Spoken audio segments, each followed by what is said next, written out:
Hi everyone, welcome to Sarkaria once again. तो इस video में मैं आप सभी के साथ एक मोस्ट इंपॉर्टेंट डिस्कशन करने वाला हूं जो एमएनएस बीएससी नर्सिंग के एप्लीकेशन फॉर्म से रिलेटेड है। तो काफी सारे कैंडिडेट्स कल से मेरे से ये बात पूछ रहे हैं कि एमएनएस का रजिस्ट्रेशन कैसे करना है, एमएनएस का नर्सिंग फॉर्म आ चुका है नहीं आ चुका है। बिकॉज कल एक यूट्यूब पर किसी ने वीडियो अपलोड करी है कि एमएनएस के एप्लीकेशन फॉर्म आ चुके हैं, उन्होंने अपने थंबनेल पर साफ साफ लिखा है, ठीक है। और उसके बाद उस वीडियो में पूरा नोटिफिकेशन बस एक्सप्लेन करा है और कहीं पर भी उन्होंने ये नहीं बताया कि एप्लीकेशन फॉर्म को अगर आ भी चुका है तो फिल कैसे करना है।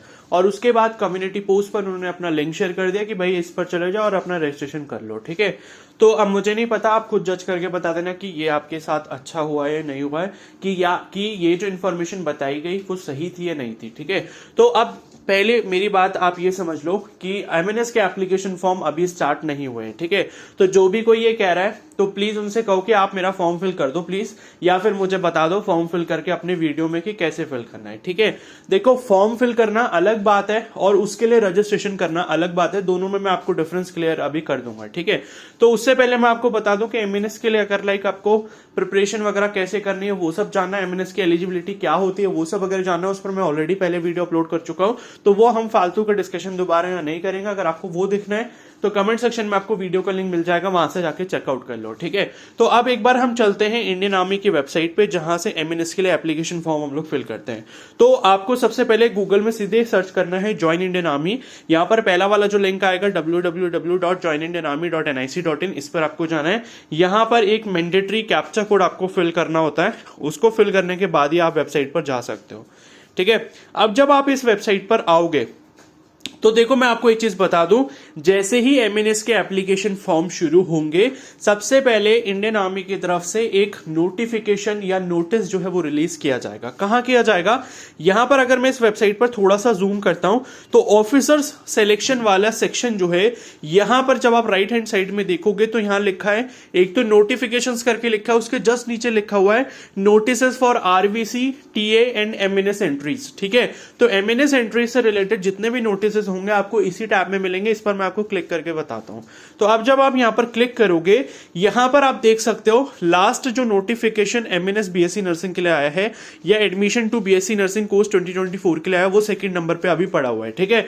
और इस नोटिफिकेशन में सिर्फ इन्होंने एलिजिबिलिटी बताई थी जो मैंने अपने प्रीवियस वीडियोस में ऑलरेडी डिस्कस करी हुई है, ठीक है। तो ये वो नोटिफिकेशन है जो किसी मैम ने ये पूरा एक्सप्लेन करा उस वीडियो में, और बस ये लिख दिया अपने थंबनेल के ऊपर कि भाई एप्लीकेशन फॉर्म आ चुका है।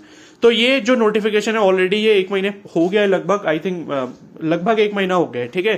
तो ये नोटिफिकेशन 1 महीने पहले आया था। उसके बाद आप देखोगे यहां पर कोई भी अभी नोटिफिकेशन नहीं आया। तो एप्लीकेशन फॉर्म जैसे ही स्टार्ट होगा सबसे पहले यहां पर एक नोटिस पब्लिश किया जाएगा जिसमें ये लिखा होगा कि किस डेट से लेके किस डेट तक जो है आप अपना रजिस्ट्रेशन कर सकते हो, ठीक है। तो पहली चीज तो ये है। उसके बाद देखो, यहां पर दूसरी चीज मैं आपको बता दूं, हम पीछे जाते हैं, यहां पर ऑफिसर सिलेक्शन और जेसीओ ओआर अग्निवीर एनरोलमेंट, ये 2 टाइप के सेक्शंस यहां पर दिखते हैं। तो हमें ऑफिसर सिलेक्शन से मतलब है because MNS BSc nursing is a kind of officer recruitment.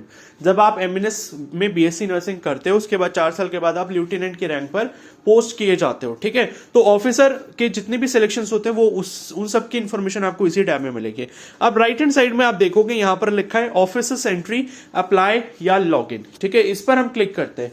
तो इस पर क्लिक करने के बाद जब आप यहां पर पहुंचोगे, लिखा है ओनली फॉर ऑफिसर्स एंट्री, तो यहां पर तो लॉग इन करने का सेक्शन आ रहा है, लेकिन अगर आपको रजिस्ट्रेशन करना है तो लेफ्ट साइड में आप इस पर क्लिक कर सकते हो, रजिस्ट्रेशन, ठीक है।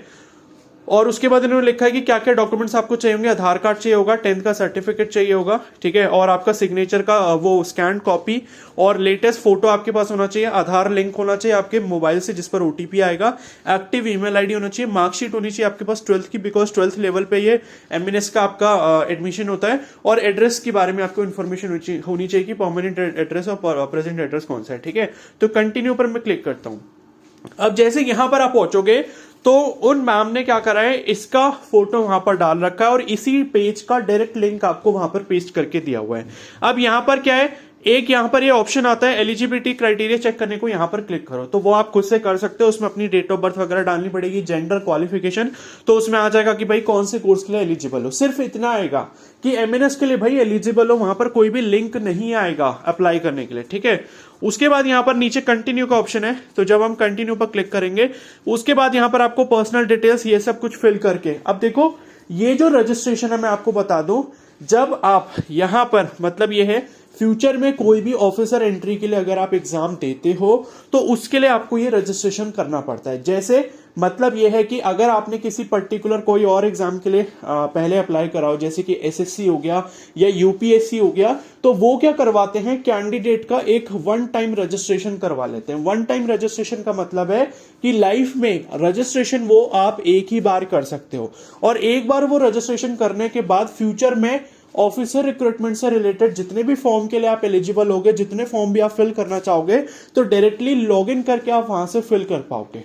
मतलब ये है कि जब भी आप रजिस्ट्रेशन यहां पर करो तो बहुत संभाल कर करना, क्योंकि अभी जब कोई भी आप फ्यूचर में यहां पर इंडियन आर्मी से रिलेटेड ऑफिसर एंट्री के लिए कोई भी फॉर्म के लिए अप्लाई करोगे तो इसी आईडी को यूज करके आप लॉगिन कर पाओगे, क्योंकि एक बार अगर आपका आधार नंबर रजिस्टर हो गया तो वो दोबारा आप उसकी आईडी नहीं बना सकते, क्योंकि आपका आधार लिंक हो चुका है।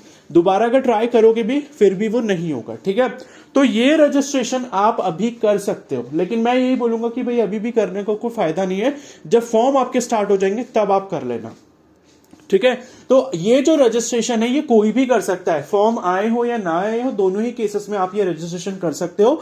ये एक वन टाइम रजिस्ट्रेशन टाइप का होता है। उसमें क्या होता है, आपकी पर्सनल डिटेल्स जो है, जैसे ईमेल आईडी, फोन नंबर और आधार कार्ड का नंबर, 10th की क्वालिफिकेशन डिटेल्स, 12th की क्वालिफिकेशन डिटेल्स, उसके साथ आपका फोटो, सिग्नेचर, एड्रेस की डिटेल्स, ये सब वो आपसे फिल करवा के रख लेंगे।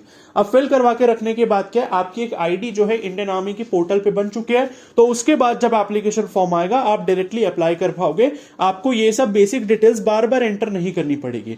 और इसके बाद अगर अगले साल भी आप एमएनएस के लिए अप्लाई करना चाहोगे तो वही same user ID, user name और पासवर्ड को यूज करके लॉगिन करके आप दोबारा से फॉर्म फिल कर पाओगे। या फिर अगर कोई ऐसा कैंडिडेट है जिसने लास्ट ईयर एमएनएस के लिए रजिस्ट्रेशन किया था, तो लास्ट ईयर का जो यूजर नेम और पासवर्ड है उसी के थ्रू वो कैंडिडेट लॉगिन करके इसके लिए अप्लाई कर पाएगा।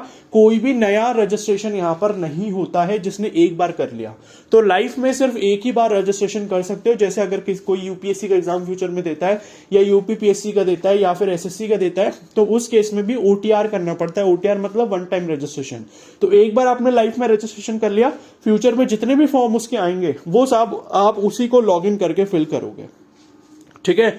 तो ये रजिस्ट्रेशन के बारे में मैम ने वो लिंक दिया है, कहीं पर भी उन्होंने फॉर्म फिल के ऊपर नहीं बताया कि फॉर्म को फिल करना कैसे, बस लिख दिया थंबनेल के ऊपर कि एमएनएस एप्लीकेशन फॉर्म रिलीज, ठीक है। तो भाई एटलीस्ट ये सब तो नहीं करना चाहिए, है ना। जो भी इंफॉर्मेशन आपको क्लियर बतानी चाहिए कि क्या है और क्या नहीं है। तो ये समझ लो कि जब फॉर्म स्टार्ट होगा इसका, तब आपके सबसे पहले नोटिस आएगा इंडियन आर्मी की तरफ से। और फॉर्म कब स्टार्ट होगा वो मैं आपको बता दूं, तो नीट का जो फाइनल रिजल्ट है, जो 23 को 1563 बच्चों का पेपर हुआ था, मतलब जिनको ग्रेस मार्क्स मिले थे, उनका रिजल्ट अभी 30 जून को आना है, ऐसा उन्होंने बोला है एनटीए ने, ठीक है।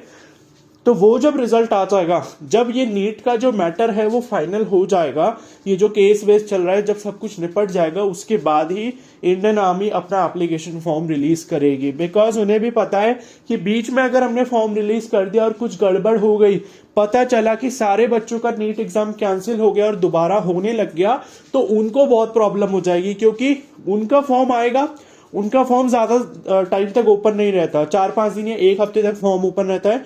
अप्लाई करने के बाद जो है 4-5 दिन में मेरिट लिस्ट आ जाती है, फिर आपके इंटरव्यू प्रोसेस शुरू हो जाता है।